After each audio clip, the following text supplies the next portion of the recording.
என் அன்பு சகோதர சகோதரிகளை நான் வாழ்த்துகிறேன். இன்றைய வேத தியானம் சங்கீதம் 4ஆம் அதிகாரம். நேற்று 3ஆம் அதிகாரம் பார்த்தோம். தாவீது தன் குமாரன் அப்சலோமுக்கு தப்பி ஓடிப்போகையில் பாடின சங்கீதம்.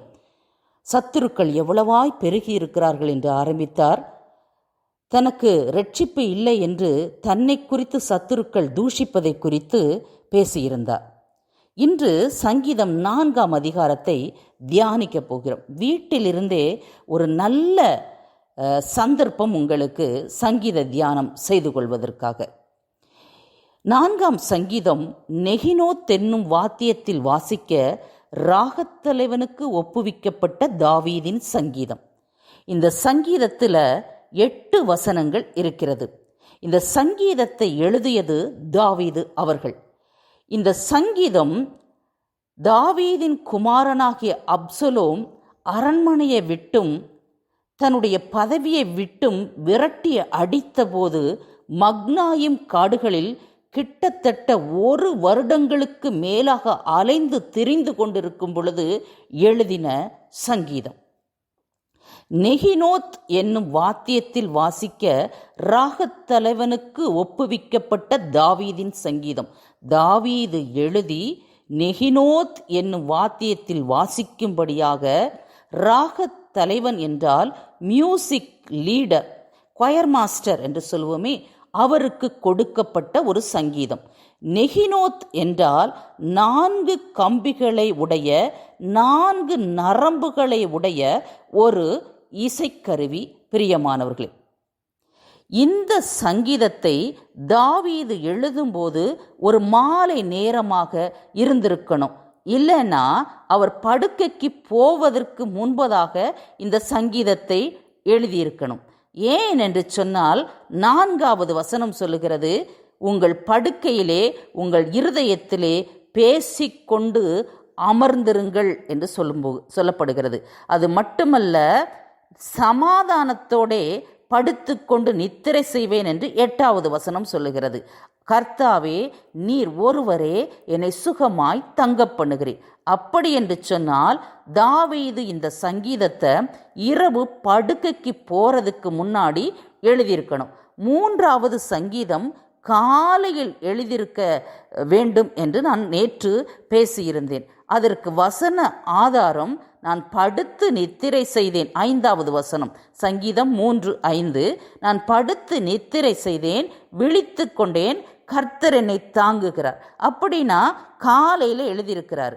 ஆனால் 4வது சங்கீதம் படுக்கைக்கு போறதுக்கு முன்னாடி அவர் எழுதின ஒரு சங்கீதம். சரி, தலைப்பு என்ன கொடுத்திருந்தேன்? நீதி உங்களுக்கு தேவையா, நீதி வேண்டுமா என்கிற ஒரு தலைப்பு. பாருங்களேன், நீதி எல்லாருக்கும் தேவைதாங்க. எல்லாருடைய வாழ்க்கையிலையும் ஏதோ ஒரு இடத்துல நீதிக்கேடு நடந்து கொண்டு தான் இருக்கிறது. அப்படின்னா யாருமே நீதி வேண்டாம்னு சொல்லவே மாட்டேங்க. தாவீதுக்கும் ஒரு நீதி தேவைப்படுகிறது. அநியாயமாக விரட்டப்பட்டிருக்கிறாரு, பதவியிலிருந்து ஓடி இருக்கிறாரு, அரண்மனை இல்லை, மக்னாயிம் காடுகளில் சுற்றி திரிந்து கொண்டிருக்கிறாரு. அவரோடு இருந்தவர்கள், அவர் மேஜையில் சாப்பிட்டவர்கள், அவருக்கு ஆலோசனை சொன்னவர்களிலிருந்து, அவரோடு கூட இருந்தவர்களிலிருந்து அவரை தூஷிக்கிறாங்க, முதுகுல குத்துறாங்க. இந்த சூழ்நிலையில இவருக்கு நீதி தேவை. இவருடைய இரட்சிப்பே கேள்விக்குறியாக இருக்கிறது 3வது சங்கீதத்தில். இந்த சூழ்நிலையில தாவீது ஒரு ஜெபம் செய்கிறார். நீதி தேவையா என்று கேட்டேன். நீதி வேண்டும் என்று சொன்னால் தேவ சமூகத்தில் ஜெபிக்க வேண்டும், விண்ணப்பம் வைக்க வேண்டும். இதை தாவீது 4வது சங்கீதத்தில் கற்றுக் கொடுக்கிறார். ஆண்டவருக்கு ஒரு பேர் வச்சுதான் இந்த சங்கீதத்தைவே அவர் தொடங்குறாரு. அவருக்கு நீதி தேவை. எனவே என் நீதியின் தேவனே, நான் கூப்பிடுகையில் எனக்கு செவி கொடும் என்றுதான் ஆரம்பிக்கிறார்.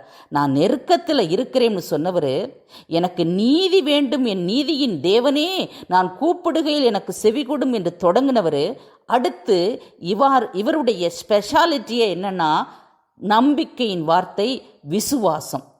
விசாலம் உண்டாக்கினீர், நெருக்கத்தில் இருந்த எனக்கு விசாலம் உண்டாக்குவீர் என்றல்ல, உண்டாக்கினீர் என்று ஒரு விசுவாச வார்த்தையை, நம்பிக்கையின் வார்த்தையை போடுகிறார். அடுத்து எனக்கு இறங்கி என் விண்ணப்பத்தை கேட்டருளும் என்கிறார். ஒவ்வொருவருக்கும் நீதி வேண்டும் என்று சொன்னால் ஆண்டவருடைய சமூகத்திலே காத்திருக்க வேண்டும், விண்ணப்பம் வைக்க வேண்டும். ஏன்னா உண்மையான நீதி வழங்குகிறவர், நீதியின் ஆண்டவர், நியாய பிரமாணிகர், நீதிபதி நம்முடைய ஆண்டவர், நீதியின் தேவனே. இந்த தாவீது ஜெபிக்கிற ஜெபங்கள் எல்லாம் கவனிச்சு பார்த்தீங்கன்னா ஆண்டவரை ஒரு நிமிஷம் திரும்பி பார்க்க வைக்கிற ஜெபந்தான்.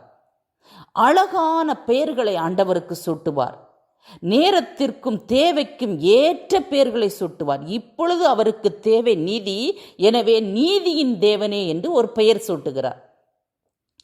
ஆண்டவருக்கு மேன்மையான பெயர்களையும் மேன்மையான காரியங்களையும் தான் அவர் சொல்லுவது வழக்கம். பாருங்களேன், இந்த உலகத்தில் உங்களை தவிர எனக்கு யாருமே நன்மை செய்ய முடியாது என்கிற இடத்துல ஆண்டவரை வைத்து ஆண்டவரை துதிப்பது தாவீதின் வழக்கம்.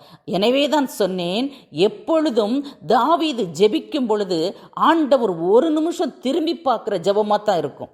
நீங்களும் ஜெபிக்கும் பொழுது இந்த மாதிரி ஜெபிக்கணும். நாமெல்லாம் ஜெபம் ஆரம்பித்த உடனே ஆண்டவரை துதிக்கிறோமோ இல்லையோ, தேவைகளைத்தான் வைப்போம். பாருங்களேன், எனக்கு வீடு தேவை இருக்கு, பண தேவை இருக்கு, அவள் பேசிட்டாள், இவன் பேசிட்டான், இப்படித்தான். ஆனால் இந்த தாவீதோ நீதியின் தேவனே என்று தொடங்குவார்.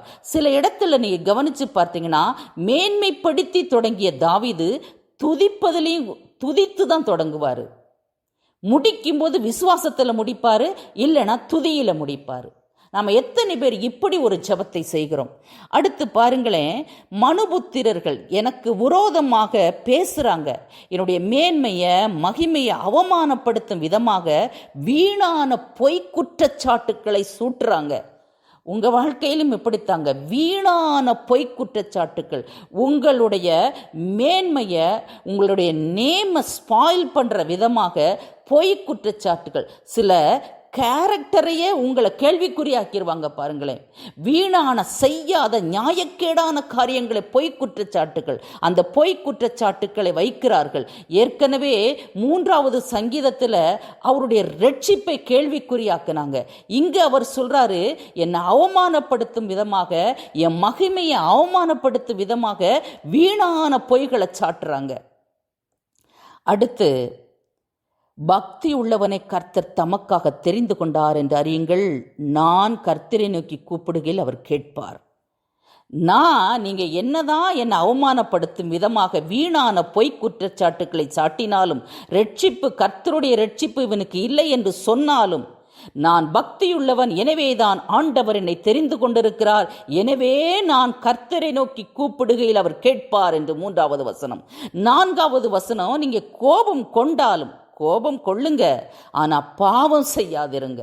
நிறைய பேர் கோபத்தினால் பாவம் செய்து விடுகிறோம். பாருங்களேன், கோபம் என்பது தற்காலிக பைத்தியம். பிரியமானவர்களே, இந்த கோபத்தினால கொலை செய்வது, அடுத்தவர்களை ஏமாற்றுவது, குழிபறிப்பது, இந்த கோபத்தினால் பாருங்க நிறைய பாவங்கள் செய்து விடுகிறோம். கோபம் கொள்ளலாம் என்று சொன்ன சங்கீதக்காரன், கோபம் கொண்டாலும் நீ பாவம் செய்யக்கூடாது. வாய்களில் கெட்ட வார்த்தைகள், தூஷண வார்த்தைகள், கோபம் கொண்டாலும் பாவம் செய்யாதே. உன் படுக்கையின் உன் இருதயத்தில் பேசிக்கொண்டு அமர்ந்திருங்கள். என்ன பேசணும்? கணவனை தூங்க விடாம, பிள்ளைய தூங்க விடாம, உங்க அம்மா இப்படி பேசிட்டாங்க, நீங்க கேட்கலன்னா பாருங்க ஒரு பெரிய சண்டை. அதாவது பெண்கள் படுக்கையிலிருந்து இதுதான் பேசுவாங்க, கிச்சன்ல இருந்து இதுதான் பேசுவாங்க. பாருங்களேன், சூழ்ச்சிகள் செய்வது. ஆனால் தாவீது என்ன சொல்லுகிறார்? படுக்கையில் என்னத்தை பேசணும்னு சொல்றாரு தெரியுமா? இவர் செய்ததை நான் சொல்லுகிறேன். படுக்கையில் இருந்து கொண்டு இவர் ஆண்டவரை துதிப்பார், ஆண்டவரிடம் சொல்லுவார். தன்னுடைய நிந்தைகள், அவமானங்கள், சத்துருக்களின் நிகழ்ச்சிகள் எல்லாம் ஆண்டவரிடம் சொல்லுவார். சிக்கலாக எரிக்கப்பட்டு மனைவி பிள்ளைகள் இல்லாமல் போனது, மக்கள் எல்லாம் இவருக்கு விரோதமாக எழும்பினார்கள். ஆனாலும் தன்னைத்தான் ஆண்டவருக்குள் திடப்படுத்தி கொண்ட தாவீது, நீங்களும் படுக்கையில் உட்கார்ந்தாலும் தன்னைத்தான் ஆண்டவருக்குள் திடப்படுத்த வேண்டும். இதுதான் படுக்கையில் இருந்து கொண்டு சண்டையிடுவதற்காக அல்ல, சூழ்ச்சிகள் செய்வதற்காக அல்ல. பிரியமானவர்களே, அடுத்து நீதியின் பலிகளை செலுத்த. நீங்க என்னதான் பலிகளை கொடுத்தாலும், என்னதான் நீங்க காணிக்கைகளை கொடுத்தாலும், நீதியின் பலி என்பது ரொம்ப முக்கியம். கர்த்தர் மேல் நம்பிக்கை வைப்பது ரொம்ப முக்கியம். அடுத்து 6வது வசனம், எங்களுக்கு யார் நன்மை செய்ய முடியும்னு நினைக்கிறீங்களா? நிறைய பேர் அப்படி தான் சொல்லி கொண்டு இருக்கிறீங்க. உங்கள் முகத்தை பிரகாசிக்க செய்கிறது யார் தெரியுமா? ஆண்டவர் என்பதை தெளிவாக சொல்கிறார். அவர் மட்டும்தான் உங்கள் முகத்தை பிரகாசிப்பிக்க செய்து நன்மை செய்ய முடியும். நேரம் அதிகமாயிருச்சு, மன்னித்து கொள்ளவும். சுத்தி தானியம் திராட்சரசம் ஐஸ்வர்யம் உள்ளவர்கள் உண்டு. அவர்கள் சந்தோஷத்தை காட்டிலும் என் இருதயத்தில் நிறைய சந்தோஷத்தை கொடுத்தீர் என்று மக்னாயம் காடுகளுக்குள்ளே நெருக்கத்தில் இருந்த தாவீது சொல்லுகிறாரே. அப்போ என்ன சீக்ரெட்? அவ்வளோ காட்டிலிருந்தும் எனக்கு அதிக சந்தோஷத்தை தந்தீங்க. நான் சமாதானத்தோடையும் நிம்மதியோடையும் தூங்க போகிறேன். நீர் ஒருவரே என்னை சுகமாய் தங்க பண்ணுவேன். என்ன பிரச்சனை இருந்தாலும் சில பேருக்கு தூக்கமே வராது பாருங்களேன். பிள்ளைங்கள் எதிர்காலத்தை குறித்து, கடன்களை குறித்து, நெருக்கத்தை குறித்து, துரோகத்தை குறித்து. ஆனால் இந்த தாவீது நிம்மதியாக தூங்குறேன், சந்தோஷமாக இருக்கிறேன்னு சொல்கிறார். இதுக்கு காரணம் ஆண்டவர் கூட இருந்தாருங்க. நீதியின் தேவன் கூட இருந்து ஆறுதல் செய்தார். நீங்களும் நீதி தேவனா இதே போல தாவீதை போல ஜெபத்தை கையிலிடுங்க. நிம்மதியை தருவார், நிம்மதியான தூக்கத்தை தருவார், சந்தோஷத்தை தருவார், நீதியின் பதிலை தருவார். God bless you.